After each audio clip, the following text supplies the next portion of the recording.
Welcome to episode 171 of In Touch with iOS, a podcast that talks about iPhone, iPad, Apple Watch, Apple TV, and related technologies. I'm your host, Dave Ginsburg, and my co-host, Warren Sklar, is back. You've been gone too many weeks. Welcome back, Warren. It's been a summer of love. Yeah, it's good to be back. Just in time, we'll be talking about what's been going on with Apple with you. And I got two great guests this week. Chuck Joyner's back on the show. We're just fresh off of Mac Voices Live a couple of days ago. Welcome back to the show, Chuck. Thank you, David. Good to have you. And Warren, this ain't the summer of love. Look it up. Blue Oyster Cult.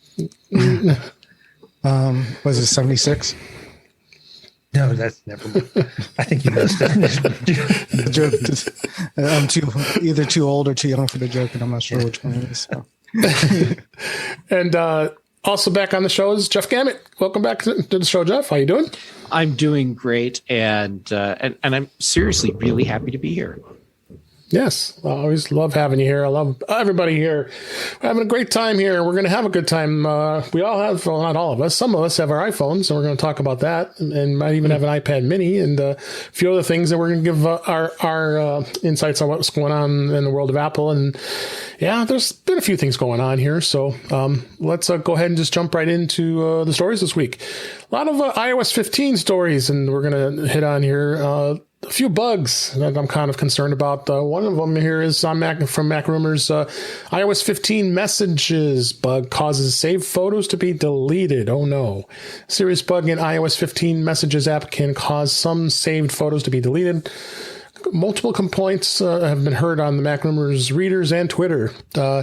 If you save a photo from a messages thread and then go to delete that thread, the next time an iCloud backup is performed, the photo disappears. Ooh.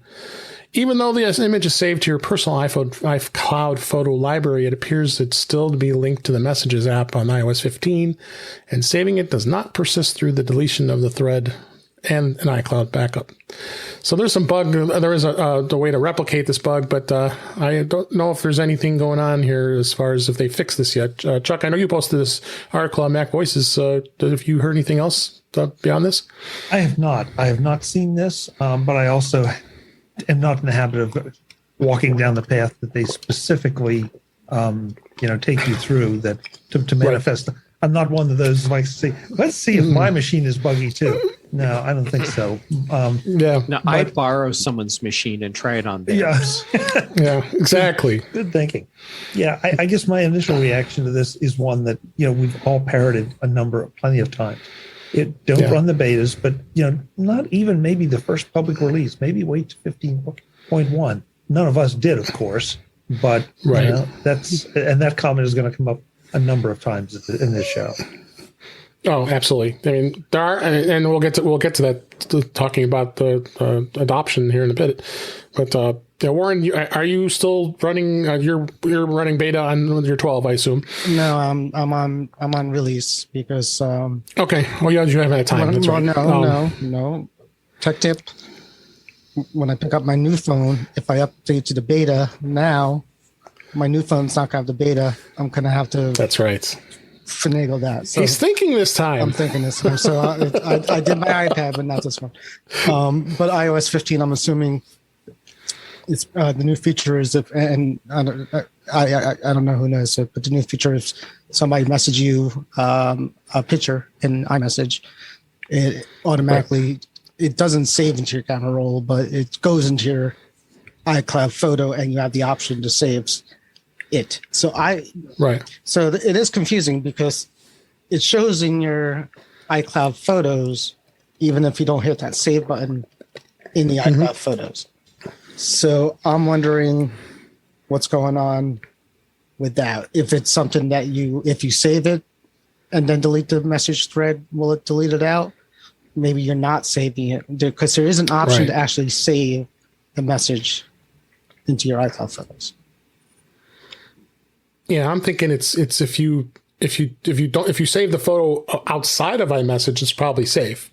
But the problem is, iCloud is also backing up the messages, and then that photo will disappear because there's some sort of syncing between iCloud photos. But again, if I iMessage you guys a picture, with iOS 15, if you go into your Photos app, that picture shows up now in your cloud photos Right. because that's what iOS 15 does. But it still says, do you want to save this to your iCloud photos? So there's still a second step to save it there. So the question is, if you delete, you might see it in the photo library, not Okay. save it, delete the thread out, and maybe it's gone there. Maybe if you hit save, I didn't read the article, but maybe if you hit, well, we could test it. No, But no, Yeah. we don't want to test it. Hey, Josh, can I borrow your computer real quick? Yeah, exactly. Okay. What do you think, Jeff? So first, operating systems have become so complex that it's really impossible to find every bug ahead of time. And but at the same time, holy crap, anything that affects your data, that to me is still kind of an unforgivable bug.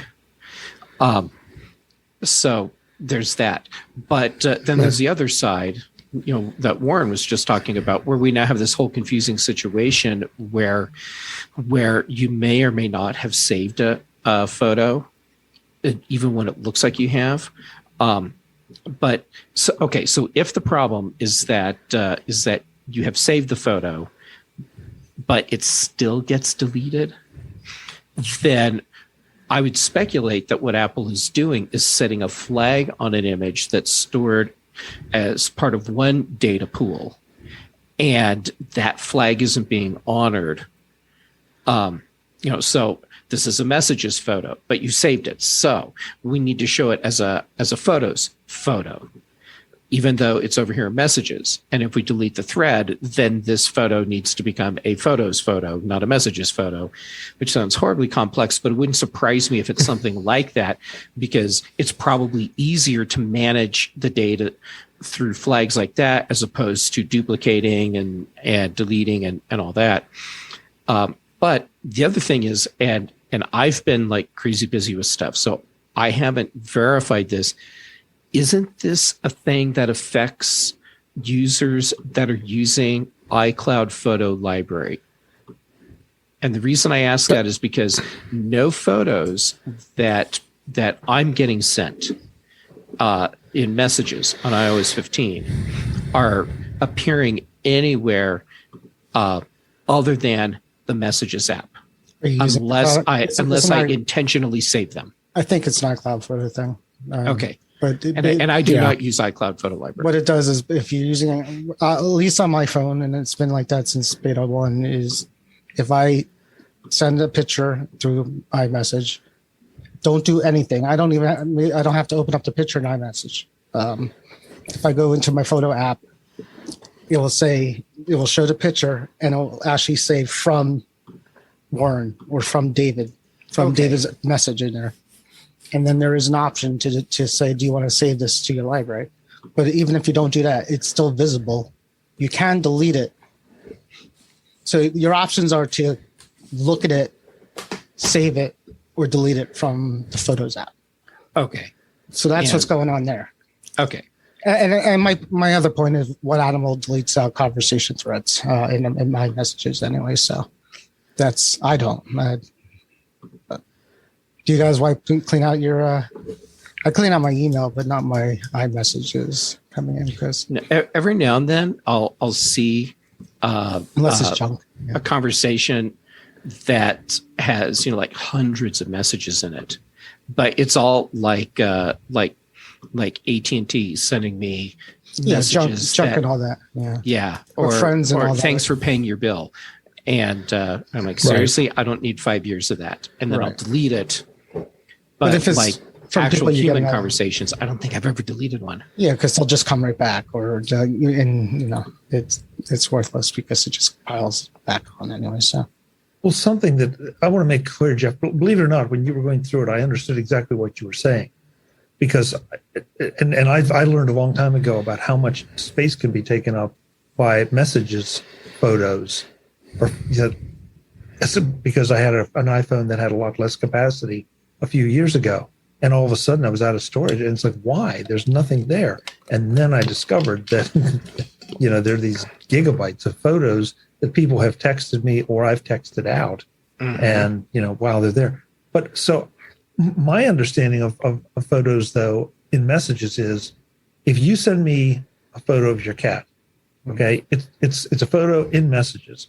If I want to save it out to my camera roll, then my assumption was up to this conversation was that it is being duplicated and stored over there. Now, the downside to that, as I see it, is you've got two copies of the same image taking up space on your device.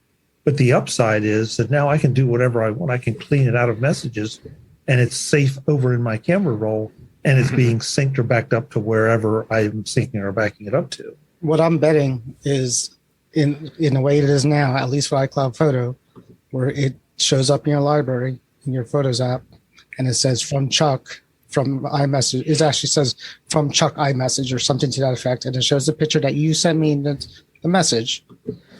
But that I didn't save? I didn't save it. I didn't do anything. I didn't even I don't know if you even have to open up the message for this to happen. Trust me, it's there. Dave, have you seen this or have you not seen it? I have not seen this, and that's what I was a little concerned about. Is if you do have a duplicate of the photo, or does it delete it? And I didn't think it did, but that's what's so confusing about this. Hold on. Let's just really fast, because this is okay. So while Warren is doing that, my hypothesis, the first half I already shared, that there's just a flag for iCloud Photos that says show this show this photo that came from messages, and then if you save it, then it changes the flag and says this is a saved image that should always appear in Photos. Okay. And if you're not using iCloud Photos, which would be the second half of my hypothesis, then what it's doing is leaving the image in messages, but when you choose to save, then it's explicitly making a duplicate that goes into the Photos database. Since it's not using iCloud Photos, you wouldn't have the link. See, I think what it's doing, they open up Photos app. You didn't do anything with the message, right? Right. No, the message is still there, and it didn't go into Photos. And you're on iOS 15 on this phone? Yes. Well, it's the 13 Pro Max. Yeah. And you're using iCloud Photo Photos. Library. Yes. Open up the, just open up the email and open up the picture, but don't save it. Yep, I'm looking at the photo now. That's in Messages. Now close out Messages and just wait and see if it pops up in Photos. Just wait to see if it pops up at some point, because it will. Because I've gotten messages I got pictures from people, and it showed up in my photo library that I didn't put there. I think what it's doing is kind of send a link, or it sends a alias to the actual picture from the Photos app until you actually physically save it into your Photos app. Yeah, I'm not seeing it. It still hasn't synced. So the fact that we're having to spend this much time talking about this Yeah. makes it pretty clear that there's something really confusing about it. It's confusing about it, and then let's see. Unless there's some kind of setting that I turned Let's see on. what There might happens. be a setting that does it. But if one of you But wants, keep an eye on let's it. go. Keep an eye. I'll keep an eye on it. Let's go ahead and move on. Next story was about CarPlay. iOS 15 and iPhone 13 is causing CarPlay issues for some users, which I have noticed. Adding to this list is a new seemingly widespread bug is causing CarPlay to suddenly crash whenever a user attempts to play music, such through Apple Music. I did notice that on my car. There's been dozens of posts with Apple support on Twitter and through the Mac Rumors forums complaining about this. Including they updated their iPhone 11 to iOS 15 and had no issues with CarPlay. But then they went there and activated their iPhone 13 and then disabled the 11, and now the CarPlay didn't work. I didn't notice that it didn't connect right away. I have to pull it, unplug it, plug it back in, but that could be my car. So they have been voicing some complaints, but there's no acknowledgement from Apple on this. Chuck, have you noticed this at all in CarPlay? I don't know if you've been using CarPlay much. I use CarPlay every time I get in my car, but I have to Right. say that I have not been playing music either. I'm usually playing podcasts. So Podcasts. I have not tried this. And, again, wait and see what comes of it. Yeah. And I don't know what happens if you play music natively on your phone. If that makes a difference. Yeah, Whether it's hard to say. I'm gonna try it again next time I'm in my car to see if it does it again. But again, I've got some other issues with my car where it's the radio's been wonky, but that's a whole other story. It did seem a little buggy. Like I said, I had to unplug, plug back in to get it to recognize it. But the music, I did try to play music. I remember at one point it wouldn't play. I'm like, all right, what's going on here? So there's some weird bugs here. Again, collections of bugs here. That's where we kind of have to expect this in a .0 release of an operating system. So we kind of have to expect it. So, did you guys have any other thoughts, Warren or? I'm still Jeff? jealous I don't have CarPlay, and That's right. I forget your Tesla. I would still like it even with the bug. So, but it's Yeah. not meant to be. I attempted to duplicate this problem yesterday. My car, because it's a 2013 Prius, does not have CarPlay yet. I'll get around to putting a CarPlay head into it. But my parents live relatively nearby, and their car has CarPlay. So I thought, well, let's see what happens with their car and my iPhone.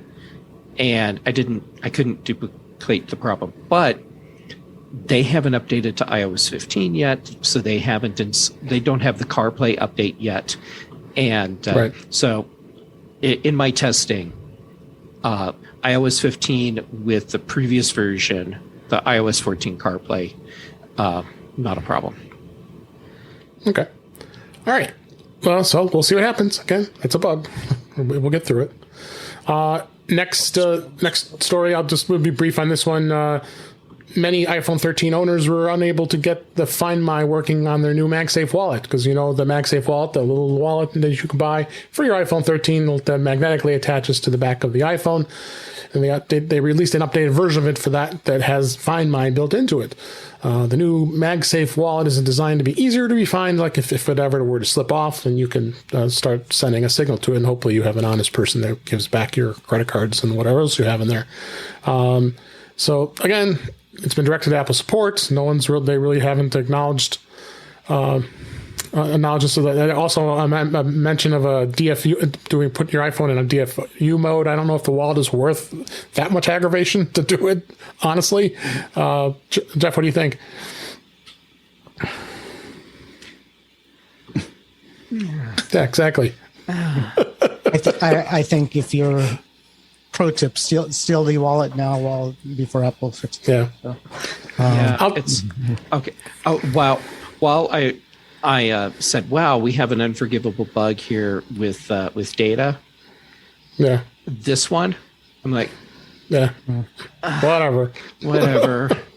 it's actually a party trick to Find My wallet thing. It's not as cool as it sounds. All it does is notify you the last place the wallet fell off the phone. It's not tracking the wallet at all. It's tracking the disconnection from your phone to the wallet. So if somebody walks off with the wallet after you're gone, it's useless. You'll know at what point in time and location you were when you got screwed. When something happens. So it's That's something. positive attitude. It's something. It's something. But calling it Find My is, I think, a little misleading. It's not. It's exactly what Jeff said. It's the last place where that it gives you a little bit of hope if somebody was honest, and it's still there. Well, I can tell you one thing with Find My that was really driving me nuts is, I have an AirTag clipped into my backpack, and there'd be times I would leave my car and just run into a store or run anywhere, and it's telling me you're separated from your backpack, and this is the last place you saw it. I'm like, what are you talking about? I know where my backpack is. It's in my trunk.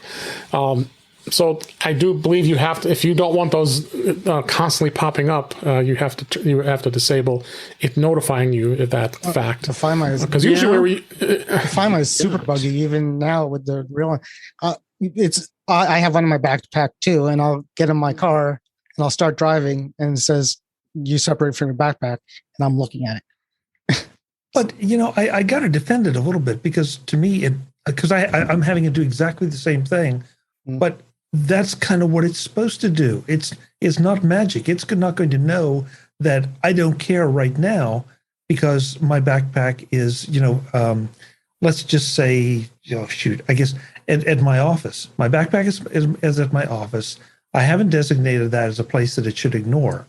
So if I leave the office and forget my backpack, I want to know about it. No, but it notifies you when you don't forget your backpack.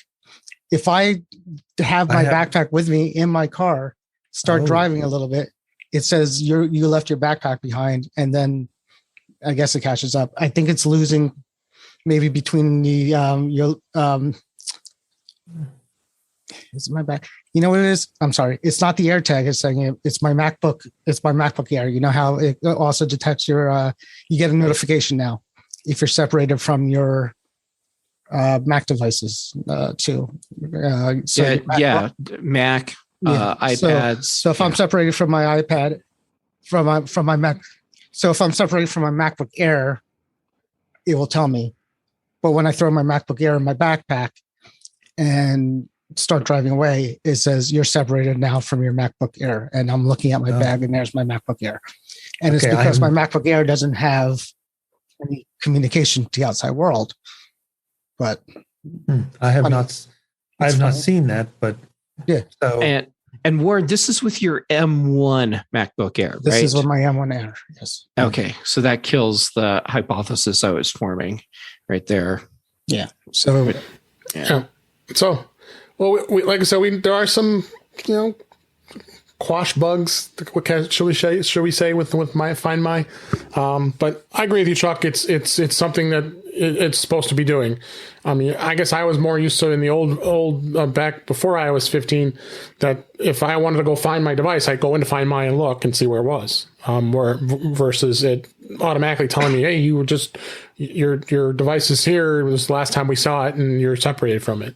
So I guess that was something I wasn't really used to. Yeah, I feel like maybe we need some more fine-grained controls as this develops and we kind of figure it out.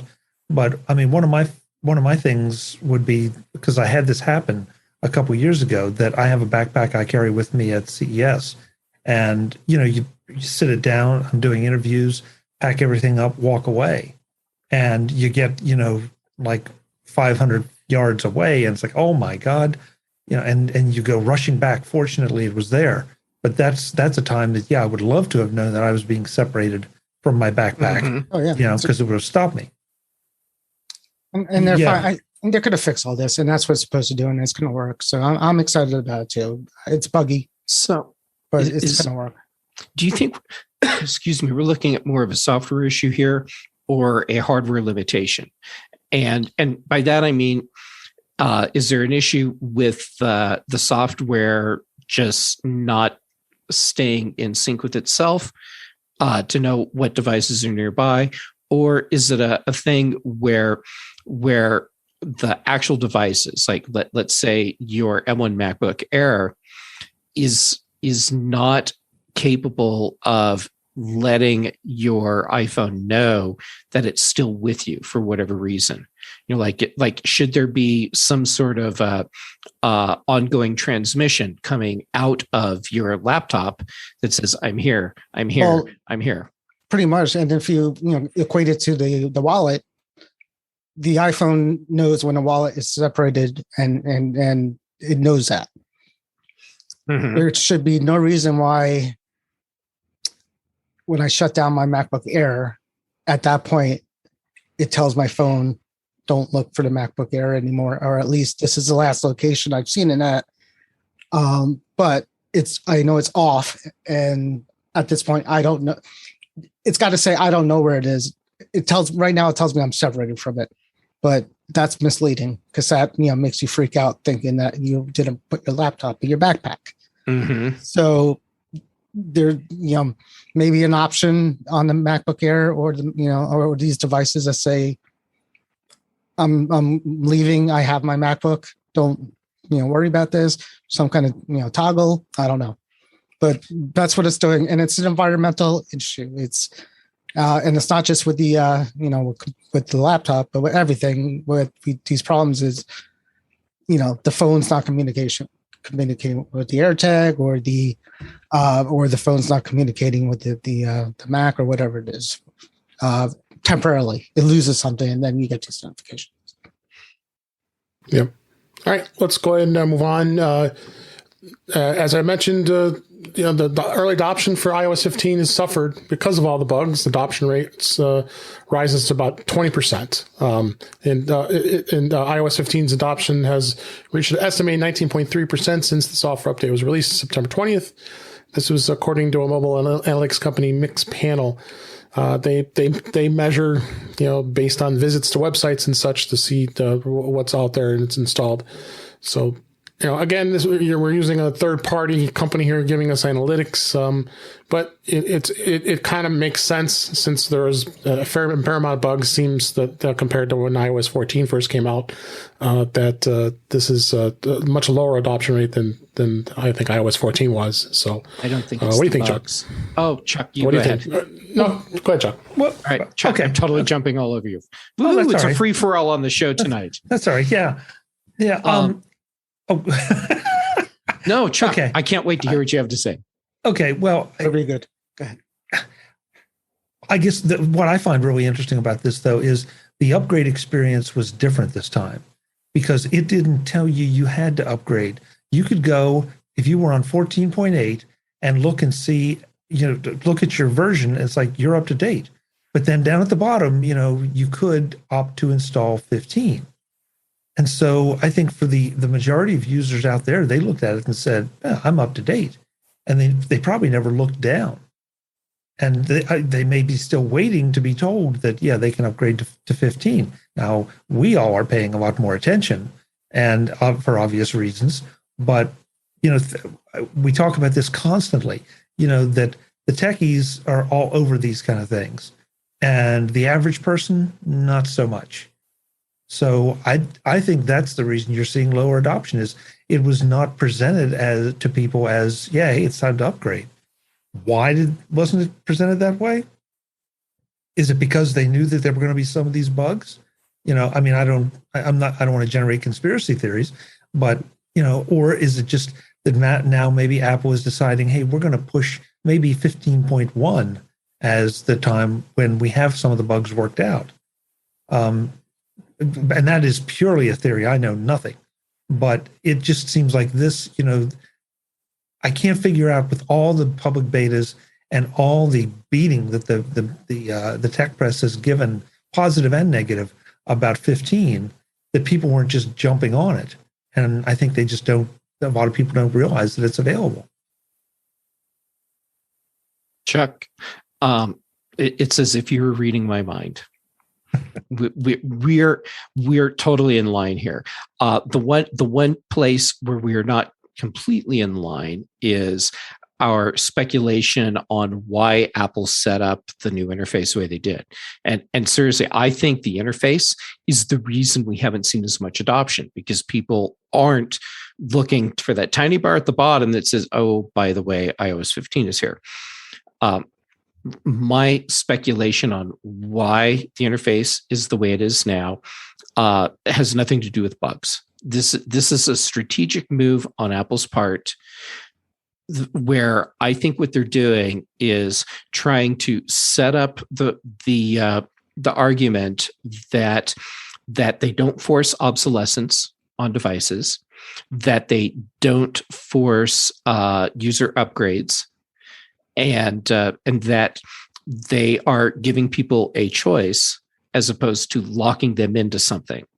And so strategic move, and probably has a lot to do with planning for protections in future litigation, because we live in a lawsuit happy country.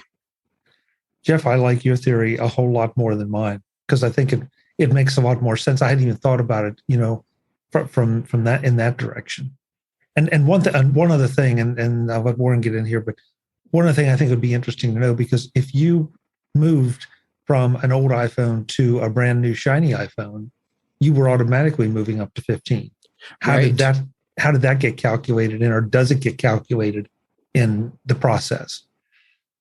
Because I would never, I mean, right here's my old iPhone. Now I did install 15 on it, but if I hadn't, I would have gone from 14 here to 15 over there, and this would never have shown as an upgraded device. And until I turned it into Apple, it's still not showing as an upgraded device, but I'm clearly running on 15 on the new one. Yeah, I think we'll see the adoption numbers do a fast climb relatively soon. And not because we suddenly have more people updating to iOS 15, but because the whole cycle with switching from iPhone whatever to iPhone 13, we're in the middle of that, and so there are people that will take their old devices and hand them down, then they get updated, and then. Where do you find the right pool of people to interview, and how do you make sure that you're getting a good cross section of websites to back up your data? I think there's a lag right now. So my take is iOS 14 was not peaches and cream when it first came out. I think we're remembering that wrong. And iOS 13 was a dumpster fire when it came out. 13 was updated 14, if I remember right, we were getting an update almost weekly when it first came out. There was an update. I think there was an update a week later, because I remember trying to convince my family to upgrade it to it, and then I started to feel funny because I had to keep updating their phones after that. So that happened when it first came out, and I think people remember that because that, it's fairly fresh. I think a subset of people remember that. Maybe subconsciously, a lot more people remember that. No, that could be.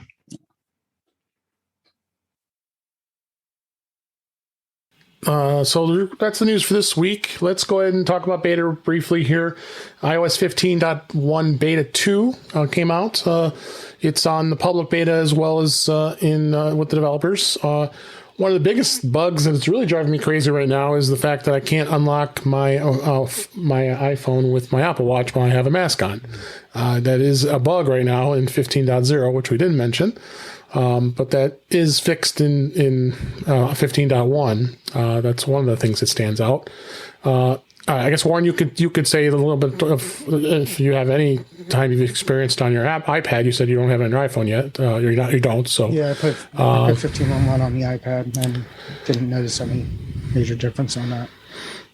Yeah. So same. The Share Play, I guess, is now back enabled. So it seems like it's going to be coming once the beta comes out.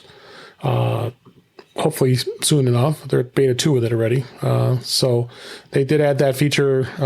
And there also is going to be a 15.1 beta, which of course you can't thank God it's an invite only, because imagine putting a beta on a HomePod. It's bad enough installing the real version on a HomePod.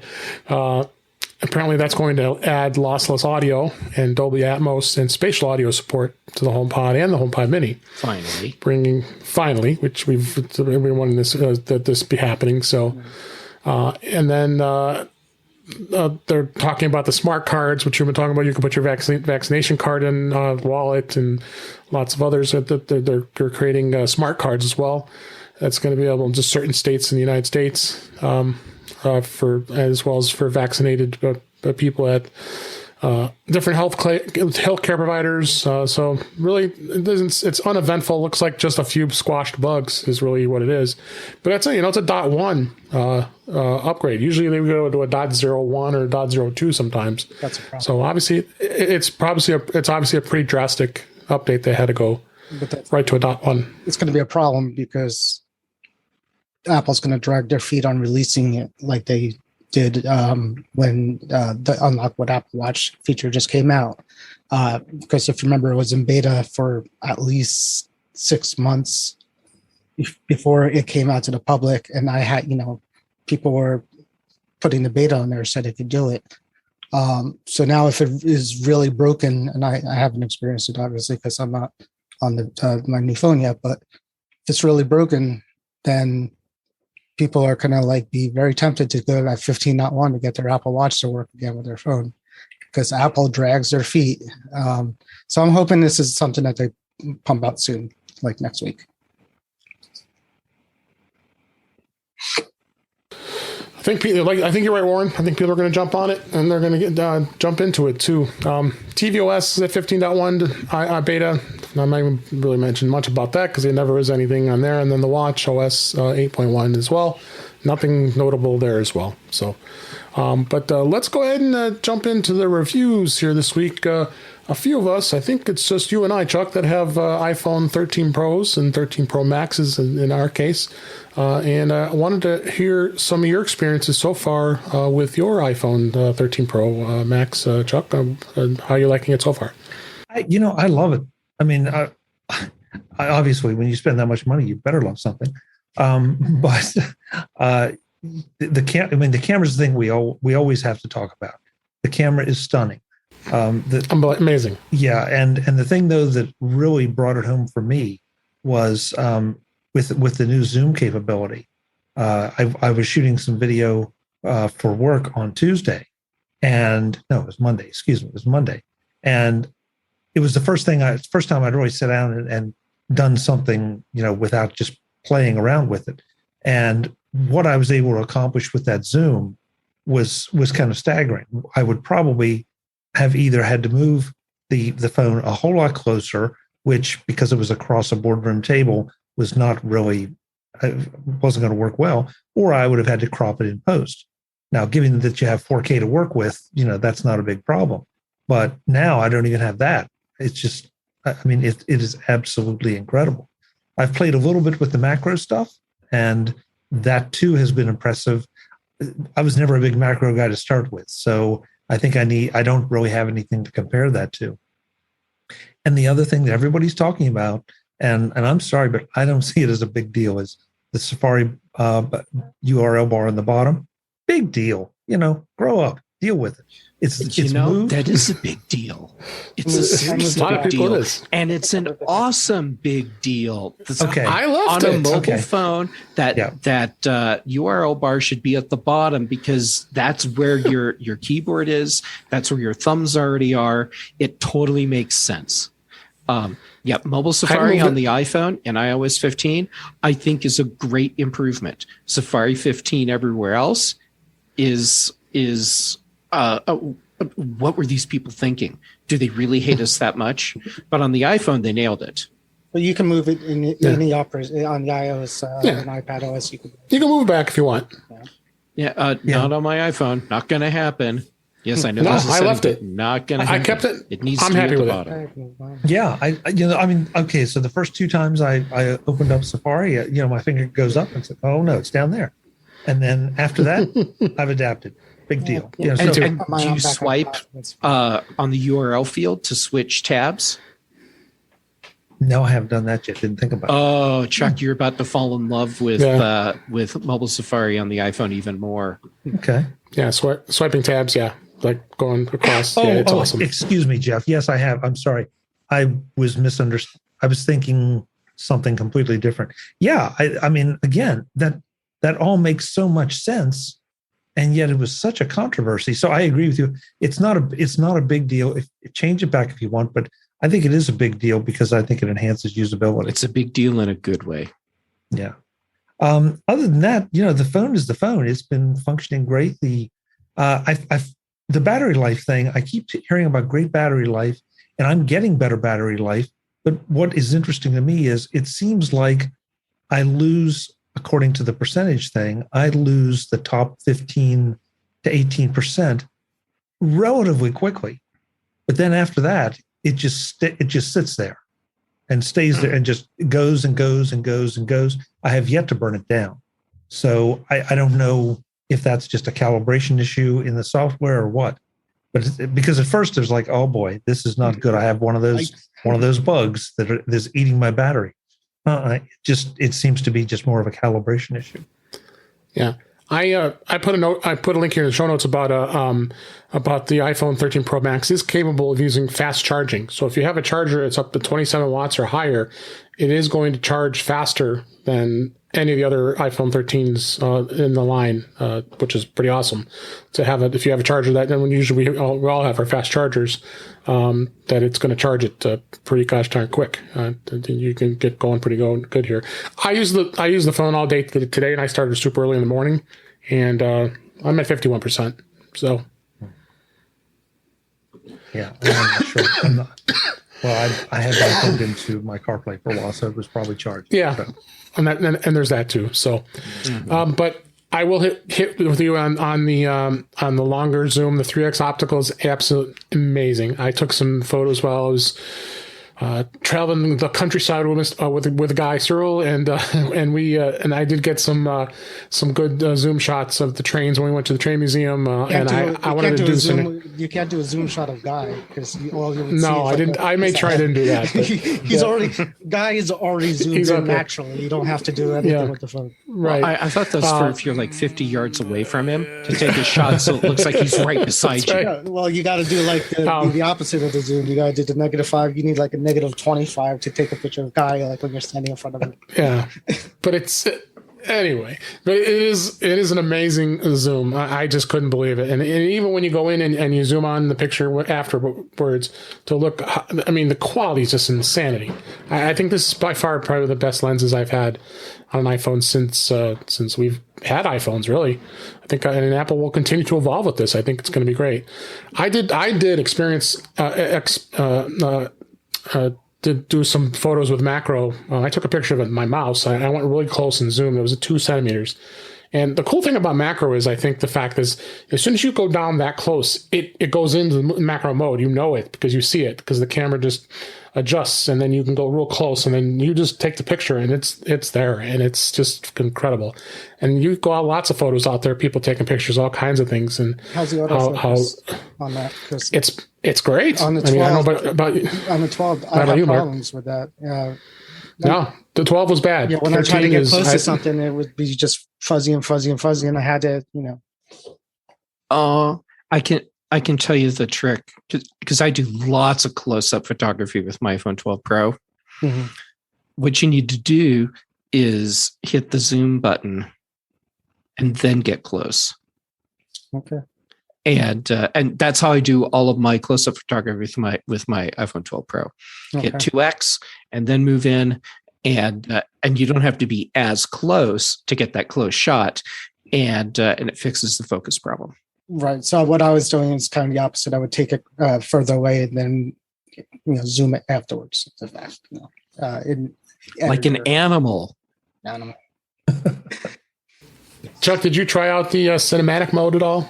Yes, yet? I have played with that. What'd you think? I think it works great. Again, I haven't had an occasion to use it in a project, which is when it will really tell. But as far as just playing with it and shifting it around or having somebody turn their head or whatever, yeah, it works exactly as advertised. It did. I posted with Guy. We had to play Max Doc, so it focused right on him, and him going like this the whole time.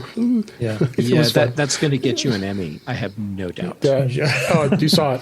You saw what it was. It was 18 seconds. I kept it short, but yeah, it was pretty priceless, and yeah, it focused. I was just amazed. The refresh rate, Chuck. Do you notice the difference? I do. I think it's as much as a beer, and you get a lot better refresh rates in apps. Yeah, you know what? I didn't really think about it. It just seemed like all the videos and everything I was looking at looked noticeably better. I don't want to say so much better because, it's not like, oh my God, it's like, taking 3 layers of tissue paper off. But yeah, it definitely, I think, makes a noticeable difference. Could I live without it? Yeah, well, I have been for the past year or two, but I'd rather have it at this stage of the game. No question about it. Yeah, absolutely. And the cameras are just amazing. I'm just blown away. And overall, when I first looked at the iPhone 13 Pro Max and I met and put it next to my 12 Pro Max, I was like, this looks the same. But then I looked at the color. The color. I went with the Sierra Blue, and I had the Pacific Blue before. I took pictures of it, and a lot of people make comments. It looks the same. Yeah, it's a little lighter colored blue than the darker colored blue. I don't know which color. I don't know which color did you go with, Chuck? I just went with the space gray. Space gray. So, Sorry. But the colors are I guess some people's colors are important, others it's not. So, and then space gray is the good general color, which is fine. But otherwise, I did try a 12 Pro Max. I don't know if you tried this, Chuck. I tried a 12 Pro Max on a 13, and the only thing I noticed was different was where the power switch or the toggle switch here is. It was just a smidge off alignment, and so I did try it, and it was like, this is crazy. Why did Apple have to do that? Yeah, you could probably get away with using the 12 Pro Max case on a 13 Pro Max. The only thing that will be off is the toggle switch here. It was just a smidge off. That's what I said, but if you guys remember back, Kelly said no. Well, you'll find when you get your iPhone 13 Pro Max. I'll be curious because I know you have a collection of 12 Pro Max cases that you could. I have 3 Apple ones, which obviously I like the leather ones, so I'd rather not waste them.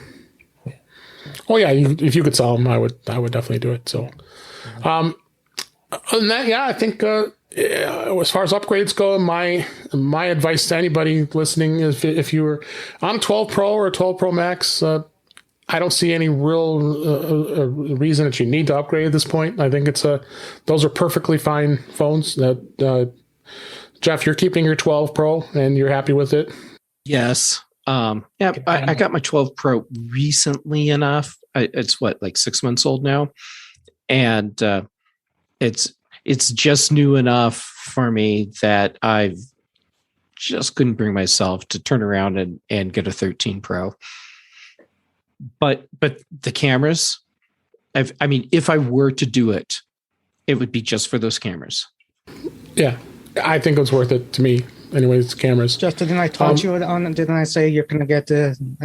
I said you're going to get to watching your phone when you posted something a couple weeks ago. Yes, you did, and I think you took a screenshot so that you'd have the video proof. I'm still 0 for 1 at this point, or 0 for 2 at this point. So, well, Warren, I can't remember if the iPad Mini was in on that. No, it's a watch and a phone, and the watch I'm reading is dropping in the middle of next month. So let's see how that goes. So. Yeah. My guess is that you'll see me get the iPad Mini first. But, my real problem right now with buying new Apple gear is that I'm having to buy all new glasses across the board. So my regular glasses, my computer glasses, and my sunglasses, all prescription, expensive prescriptions. And it's like, guess I won't get a new iPad Mini today. Speaking of iPad Mini, let's transition over to that discussion. Chuck, you're the only one of us that has the iPad Mini, and we'd like to hear your first thoughts of how you like it. Again, I love it, but I've loved the Mini for a long time. I admit I had steered away from the Mini a little bit because it was starting to feel just a little bit slow compared to my iPad Pro. But now this is, we didn't touch on the processor on the phone, and we probably should. But both of these devices are definitely snappier.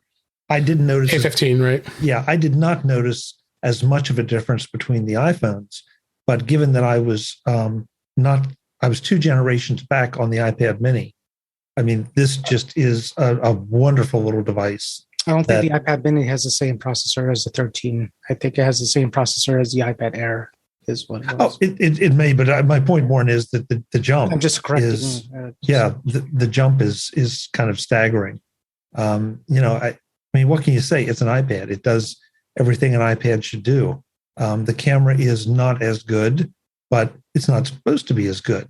I personally would love to see, and I would love to see an iPad Pro Mini, but I'm sure that there's a very limited audience for that, and I'm probably never going to get it. But on the other hand, what I've got here is still, I could easily go and shoot video projects with this with no trouble. I just wouldn't have some of the flexibility of, in editing. But so what? But it'd probably be a lot easier to get some of the camera shots you want because of the smaller form factor. Exactly. What makes it not a pro level machine? I mean, the processor's fast. It's got a nice screen. But it's not. missing? Well, for me, Warren, it's not 4K video. Okay. That's the big thing for me. Is the iPad Pro 4K video? Yeah. Okay. Yeah. And your phones are 4K video. The phone definitely. Yeah. So for me, Is the iPad Pro 4K video? yeah. Okay. Yeah. And your phones are 4K video. The phone definitely. Yeah.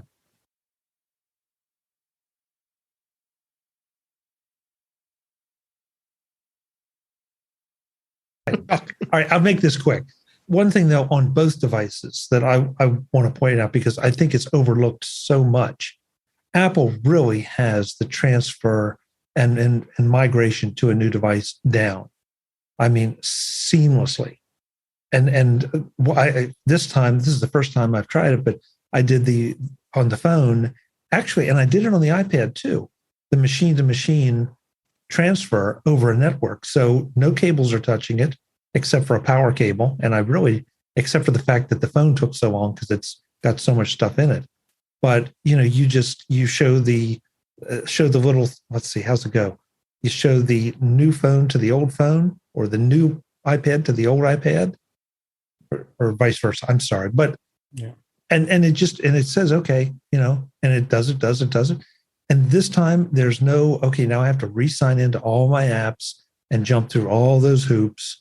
They've kept whatever, I don't know, their cookies, or I don't know what security tags are in there, but they have kept all that so that it's like just, it makes the migration over, even to the point that you almost forget that you had a new phone. Yeah. Yep. That migration, as opposed to restoring from backup. Yeah. I mean, it's truly transparent.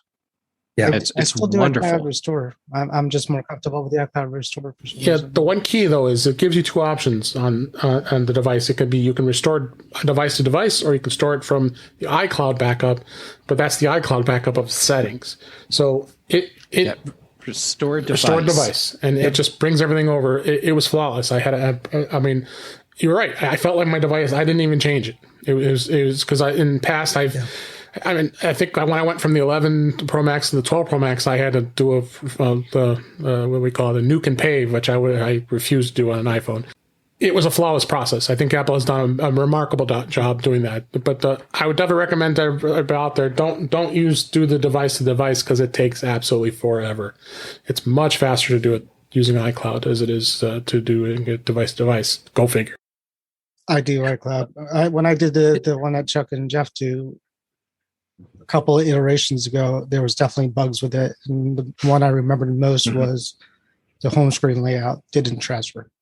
And that those bugs are gone. Okay. Yeah, completely. Yeah. So if you do the restore from iCloud, which I know is faster, does that bring all settings? Everything.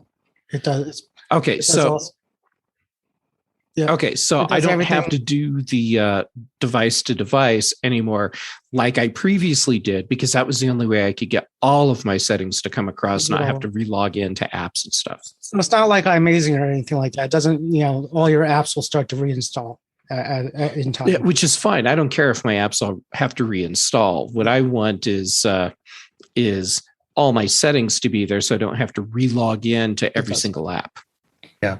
And then it does not copy all your pictures over. If you have iCloud Photo Library, it doesn't copy anything over. It will resync it, which is a 3-day process in my case. So yeah. Yeah. I mean, David, your point about taking time. Yeah, it definitely took time. I mean, I think my time to migrate everything over was 4 hours for my phone. But so what? I did it overnight. Big deal. That's pretty fast. Yeah. iCloud Restore on a 256 gig phone. I'm using about 220. Takes about an hour, but still, if that's just the initial restore, then it takes a few hours to install the apps again and a few hours to sync up to photos. So it depends. You're waiting for something anyway. So Yeah, it's all good. It's much better than the old realistically- days. Let's go with that. With Yeah. with the cables and iTunes. So Yeah, and realistically for me, when I did my iPhone 10 to iPhone 12 Pro device to device transfer, it did the actually now I can't remember. Maybe I did the iCloud transfer. It doesn't matter. However, I did it when it started, it got the initial data over that I need to function, and then I could just start using my phone. And then over the next several hours, everything else finished propagating, and it was great. So from a functional standpoint, I was up and running with my new iPhone in minutes. It's just I wasn't going to see the stuff where there was like lots of apps or lots of data that had to come along with it. Right. That took longer. I mean, a problem with that is you're kind of tethered to your Wi-Fi if you want. And, there's been times where I've actually done the transfer in the Apple Store, the initial transfer, and then between to swapping phones or at least to get my new phone on me, and it's great while you're there. But then you're like, well, I could either stay here for 3 hours and let this finish, or leave and be at the mercy of at the time for you to get. Yeah, I've done that too. Yeah, that's not fun either, because sometimes that doesn't always work, because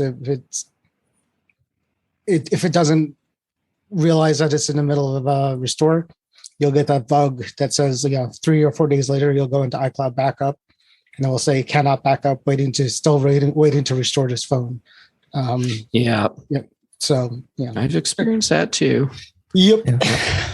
But something I mean, honestly, I'd forgotten that you could do it on the iPad. When I fired up the new iPad, would you like to transfer over? Oh yeah, okay, great.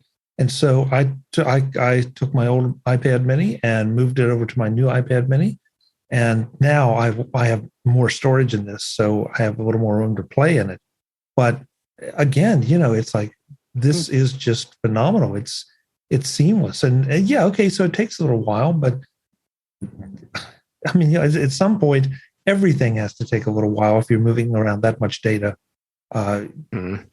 So, fine. I'll trade those extra few minutes or hours for the seamlessness of it any day. With your phones, did you guys unpair your watch before? Or did you just No, it automatically paired it too. Yeah. Yeah, it handles the It whole removed thing. from the old, It's just added to the new. you have an Apple Watch. You want me to move it over? And you say yes, and that's it. That's it just because I think it used to be like they wanted you to unpair the watch to the old. Yep. Phone, so. And I don't know if you can see this my screen or not. It's white. It's gonna wash out. But that's what happens. Transfer complete on the old phone. Yeah. And now if I scroll down, or excuse me, if I now I just locked myself out. But if I enter my code in, now it gives me the option to completely sign out of and erase this phone automatically. Mm-hmm. So no more of those gyrations of I got to do this 6-step checklist to make sure my phone is not mine anymore before I send it back to Apple. Now it's a one-tap thing, bang. And now, admittedly, it's decisive. Once I do that, it's going to be gone.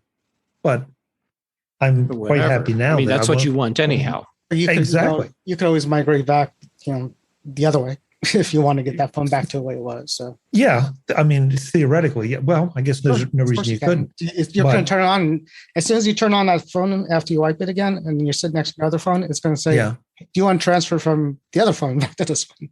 Yeah, true. But so each iteration, Apple takes a little more pain out of the process of doing the upgrade. I'm excited to get my stuff. I'm getting my iPad Mini and I'm getting my 13 as soon as they allow me to. Well, we can't wait to hear what your review is going to be. One last thing, I did want to mention a couple of cases. Chuck, which case did you end up getting for your phone? How do you pronounce it? The Spigen. My theory has always been that for the first month or two, I'm going to buy an inexpensive case that gives me some protection, and then I'm going to see what ends up in the market, because it's surprising how many innovations that are still coming out in cases. So that's what I'm carrying right now. I made it. I'm just real quick, and just as some advice too. I made the mistake of buying non-MagSafe cases on the 12 Pro Max, and I'm not going to make that mistake again.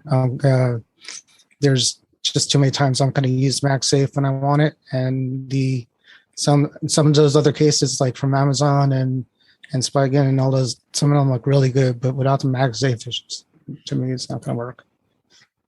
That's a fair point, Warren.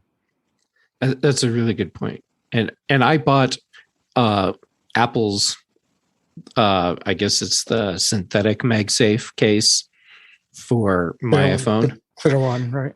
And I love it. And I was certain that within a few weeks of getting the phone that I'd just be loading up on MagSafe accessories. Right. I still have not bought a single MagSafe accessory. I don't even have a MagSafe charger. Yeah. So I have one in my car, and now that's what I like to use now. So, I mean, if it wasn't for that, I wouldn't care as much, but it's an elegant solution that I got going in there to hold the phone. So, yeah. I've always liked Spec. Spec makes some really great cases. They gave me some review units here. The first one was the Presidio Perfect Clear. That's this one here, and you could see the MagSafe ring, which is kind of neat. And it's got the. It's hard to see. Are you sure it has that MagSafe ring? I don't know. You can't miss it. Oh yeah, there it is. I see it. Okay, you can't miss it. This is the clear, and it's got the grips, which is nice. It is pretty thick. That's the only other thing I don't like about it. And I've got a charging base that does Qi charging, and it's just a little thick for that. So I wasn't too excited about that. The other one is the Presario. It's the Presario 2 Pro. This one they sent me, it was in pink, so I don't think I'm going to be using this one too much. But this also has no, that goes nice with your complexion. My complexion here. Yeah. It looks good. And this case does have MagSafe built into it, but you don't see it because it's already inside. So it does have MagSafe as well. Does it have darker buttons? I don't know. Yeah, I guess it does. You can see it. It has darker buttons, and it has the black and the black edge anti-glare thing. That's a sharp looking case. It's not bad. It's not bad. I might give me some options to rotate. The third one, which I always end up getting, if I get the Spec cases, I'm going to get another one that's more inexpensive. This one's made by Miracase. This is they say military grade. I have it on the phone right now. It's a shockproof protective case, and it's actually built pretty well. It's only like, with the discount through Amazon, it's like $13. So you actually can't beat the price of it, because you can see on the camera here, it's got the protective edges here, and I like, this is the actual matched color. This is the Sierra blue color of the case. It's not clear. It's got some clear to it. Is it a clear case? It's not fully clear. No, it's got the blue edges to it. It's not a bad case. That looks nice too. I'm pretty happy with this case. So I might, just like my last one, I bought one of these really inexpensive cases. I might stick with it just because it's thin and it works. But oh my gosh, there's so many cases out there. We could go crazy, right? It just, there's so many choices, but those are a couple of the ones that I liked, and everybody else shared theirs as well. So there's nothing wrong with that at all. So, but it looks like we're coming to the close of the show here, because it is time to wrap things up for this week. And I thank you guys for being here. So let's go ahead and wrap it up. That's a wrap for this week. Please send your comments, questions, and suggestions to our email address, feedback@intouchwithios.com. You can follow us on Twitter @intouchwithios. Of those of you who are watching live, we usually live stream the show on Thursday nights at 7 p.m. Central, 8 p.m. Eastern, 5 p.m. Pacific on our YouTube channel, which is at youtube.com/DaveG65, where you also can find and watch past streams and listen to any episodes there on YouTube. So that's available as well. You can also subscribe in your favorite podcatcher, including Apple Podcasts and many others. But better yet, go to our website at intouchwithios.com, where all the links to all the ways to listen to us are there. I am Dave Ginsburg, and you can find me on Twitter at DaveG65. Chuck, thanks for coming back to the show. Where can everybody find you? Thank you, David, for having me. It's always a blast. You can find everything I do over at MacVoices.com. We do Mac Voices live Sunday nights with actually all three of these gentlemen. They're all part of the panel. Sunday. What did I say? Sunday, Tuesday. Okay. Time is I arbitrary. thought the Whatever day you changed for a wanna minute call there. No, it's been a long week. I It's was been a wondering long how week. you guys weren't there last time I was there. Yeah. So that's at youtube.com/Mac Voices TV. And you can find me on the socials as at Chuck Joyner. Thanks again. Thank David. you. Good show. Thank you. It was a great show. Jeff, where can everybody find you? Twitter and Instagram. I'm Jay Gamut, both places at youtube.com/JayGamut. On the Not Sunday show that Chuck does on Tuesday nights. That place is live. Thursday afternoons on The Big Show and Friday mornings on The Mac Show. And as always, I am so excited to get to be here and hang out with you and Warren and Chuck with you too. What a fun surprise. Yeah. It was a lot of fun. Warren, thanks for being here as well. Glad you're back. Glad you're feeling a little bit better. And where everybody can find you on Mac to the Future Facebook group On Sundays. On Sundays, right? Where else can we find you? Yes, you can find me quarantining on the Mac to the Future Facebook group. Very busy stuff going. People got their stuff, their questions and comments, and mostly just people loving it, their stuff, which is good. And so come join us there. And Chuck and Jeff, always good. I mean, there's nothing better to say. Just good to see you. Good to see you as well. Thanks for being here, everybody. We hope you enjoyed the show, and we'll talk again soon.